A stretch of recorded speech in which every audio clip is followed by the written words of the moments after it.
Bonjour et bienvenue dans l'émission Présence protestante. Demain, le 21 mars, la journée sera consacrée à la lutte contre les discriminations raciales. Cette discrimination est présente malheureusement à tout niveau dans notre société. Le sport et notamment le monde du ballon rond n'y échappe pas. Notre invité de ce jour est Paul-José Mpoku, joueur professionnel de football bien connu dans notre pays. Fabien Ruel est allé à sa rencontre. Avant de les rejoindre, entrons en musique dans ce sujet du racisme. Nous écoutons un extrait de Noir et Blanc de Matt Marvan. La, la, la, la, la, la, la.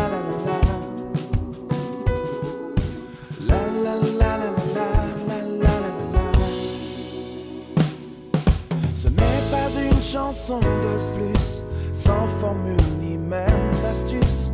Il nous faut tous attraper ce virus. La paix trop souvent éphémère. Quand nous pourrions tous être frères, osons croire au meilleur pour notre terre. L'homme n'a pas de couleur, mais de la valeur. Noir et blanc, prêt à changer l'histoire. Bonsoir Georges et bonsoir à tous. Direction Abu Dhabi ce soir où nous rencontrerons Paul-José Mpoku, joueur bien sûr emblématique du Standard de Liège, mais pas seulement. Tottenham, Leyton, Cagliari, Vérone, Panathinaikos pour finalement se retrouver aux Émirats Arabes Unis. Paul-José, bonsoir. Bonsoir. Avant d'entrer dans le vif du sujet, un mot sur votre rencontre avec la foi.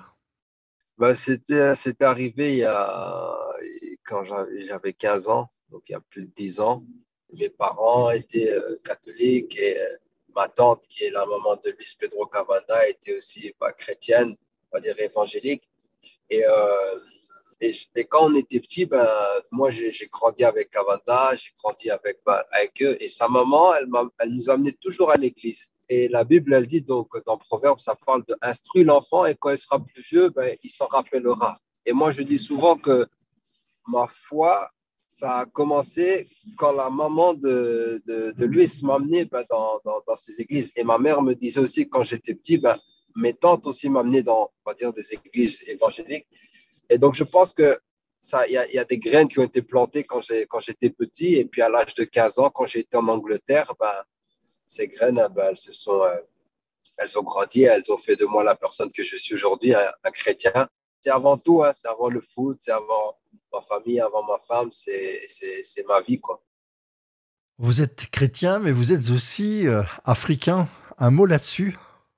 Ouais, l'Afrique, c'est être congolais, comme on dit, congolais, c'est quelque chose que personne ne peut imaginer. Et pour moi, être africain, c'est la personne que je suis. C'est quelque chose que je ne peux pas renier. C'est quelque chose que je ne peux pas oublier.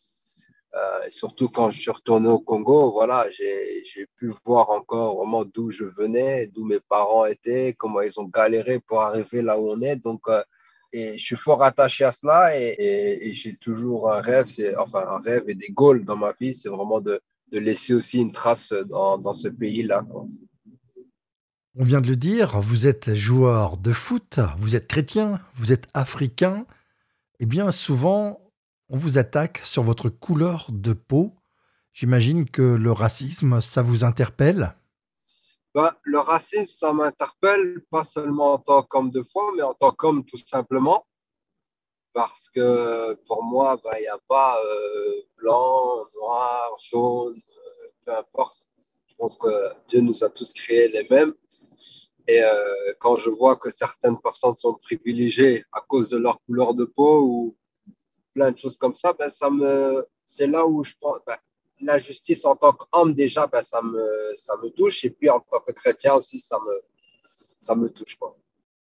Vous avez été victime de racisme à plusieurs reprises, dont notamment l'épisode de Courtrai où vous avez été hué, des cris de singe ont été proférés à votre rencontre. Comment fait-on pour garder son calme, son sang-froid? Est-ce que vous n'avez pas eu envie de rentrer dedans, de tout casser, comme on dit dans ces cas-là? Parfois, en tant qu'humain, je parle en tant qu'humain, j'ai voulu quelquefois réagir, aller confronter entre guillemets la personne.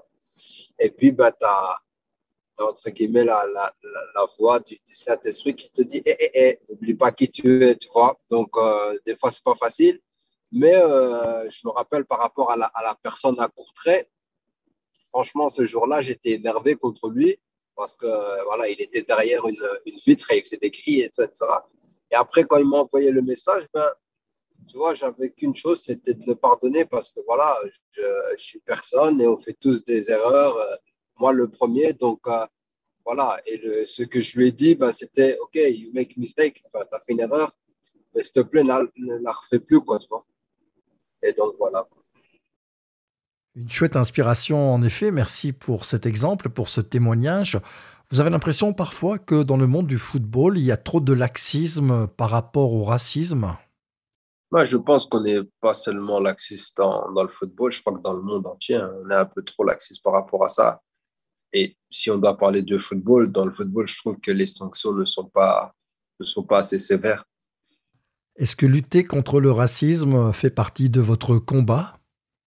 C'est un combat que je ne veux pas mener moi-même, mais qu'on le fasse à plusieurs. Et après, je sais qu'en tant que sportif, on a une certaine voix et que quand on parle, on est écouté. Donc, si je peux aider enfin, à mon niveau, je vais le faire parce que pour moi, l'injustice, c'est quelque chose que j'ai horreur. Est-ce que vous avez des projets? Est-ce que vous avez déjà parlé avec d'autres joueurs de foot? À un certain moment, j'en ai parlé avec plusieurs joueurs, d'essayer de voir ce qu'on pouvait faire, mais on n'a pas été plus loin encore. Mais on en avait déjà parlé avec certains joueurs d'essayer de voir qu'est-ce qu'on pourrait faire juste pour ça, déjà dans le football, quoi. Paul José Mpoku, lorsque l'on vous suit, lorsque l'on vous lit, on a l'impression que vous êtes un leader naturel, que vous êtes le grand frère d'une multitude. Je pense notamment à cette histoire qui s'est passée du côté de Verviers, où un coiffeur avait littéralement refusé de coiffer une jeune fille noire parce que démêler ses cheveux était trop compliqué. Il a même été jusqu'à dire que les noirs doivent se coiffer entre eux. C'est comme ça que ça va. Ça prend trop de temps. Et donc, il a littéralement refusé. Le feu a commencé et puis là, vous êtes arrivé quelque part avec votre autorité. Vous avez dit, on se calme. J'ai été un leader naturel, je sais pas, c'est venu comme ça. Et beaucoup de gens le prennent un peu comme grand frère et j'essaie de l'être. Des fois, un grand frère qui fait aussi des erreurs et des bêtises. Mais ouais, non, quand j'avais vu cette histoire, j'ai parlé à certains petits verviers qui étaient énervés et je leur ai dit, ça sert à rien de faire ça parce que si vous faites ça, vous donnez raison aux gens. Donc, et voilà, comme je disais, hein, on sent qu'on est écouté à notre niveau, à mon niveau, mais je sens que voilà, quand je peux dire quelque chose, il y a certains qui écoutent, après certains qui n'écoutent pas, mais voilà, je sais que quand j'ai quelque chose à le dire et que je le dis, que c'est bien fait, les gens, ils prennent compte, quoi. Un grand homme, Martin Luther King, a aussi, lui, inspiré pas mal de monde. Il a combattu toute forme de discrimination. Est-ce qu'il vous inspire? Il a combattu sans violence, sans vouloir de bagarre, etc. Et si on doit mener un combat, nous, en tant que chrétiens, je pense que c'est le meilleur exemple à suivre, hein. C'est que c'est vrai que des fois, il y a des choses qui se font et que c'est très difficile à accepter, c'est très difficile à avaler parce que c'est plus fort que nous, surtout avec tout ce qui se passe actuellement. Des fois, tu as envie de péter les plombs, mais à un certain moment, je dirais, Dieu est juste. Dieu est juste et Dieu jugera ceux qui font le mal.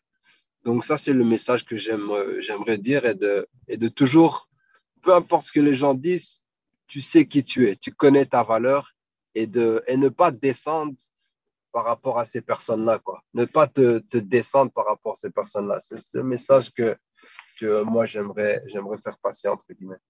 On vous sent extrêmement positif. Qu'est-ce qui inspire votre vie, Paul José Mpoku, au-delà des difficultés, au-delà des chemins qui sont parfois compliqués?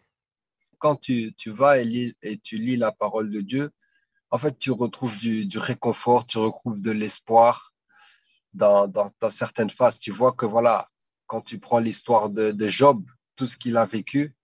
Et malgré tout ça, il a continué à servir Dieu, il a continué à faire ce qu'il faisait. Et Dieu l'a rendu en centuple.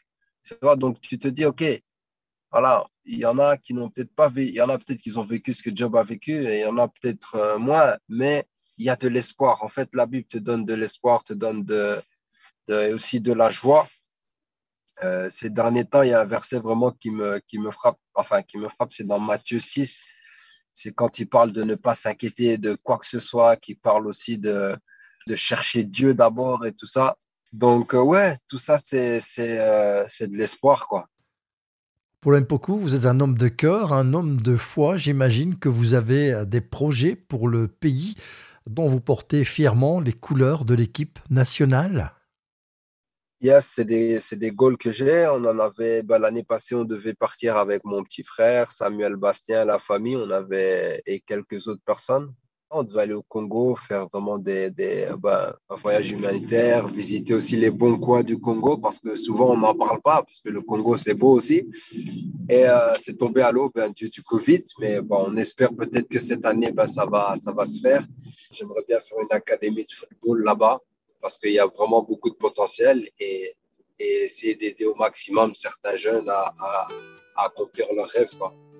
Aider certains jeunes à accomplir leurs rêves, ce sera la pensée de la fin de cette entrevue avec Paul-José Mpoku, dont on retrouve tout de suite le coup de cœur musical. Il s'agit de Daniel Mendos avec Pas seul.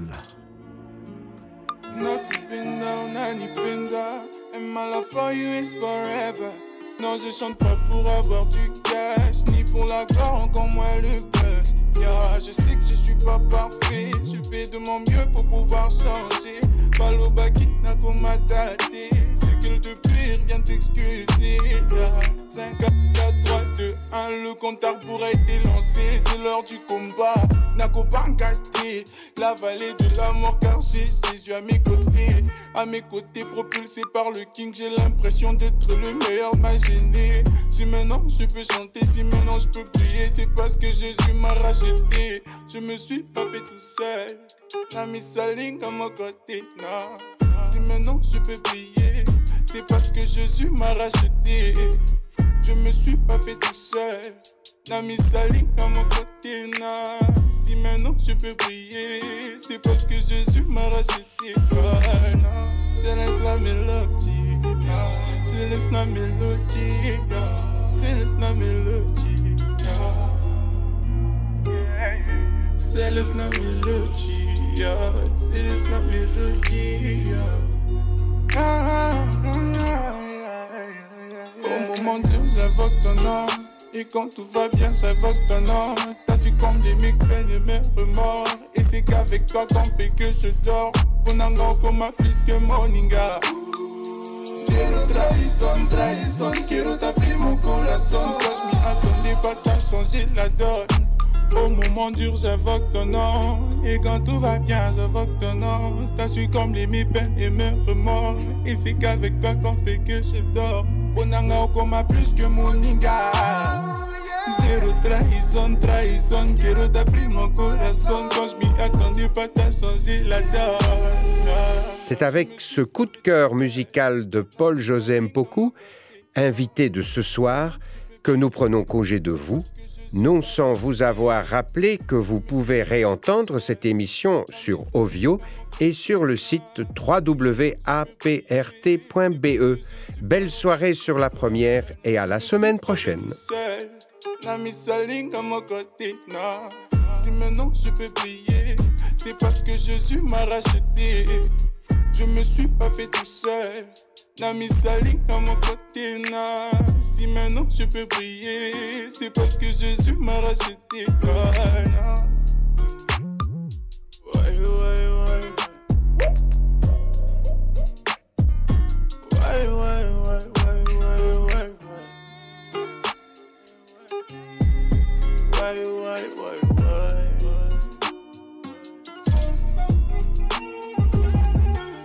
C'est la mélodie, yeah.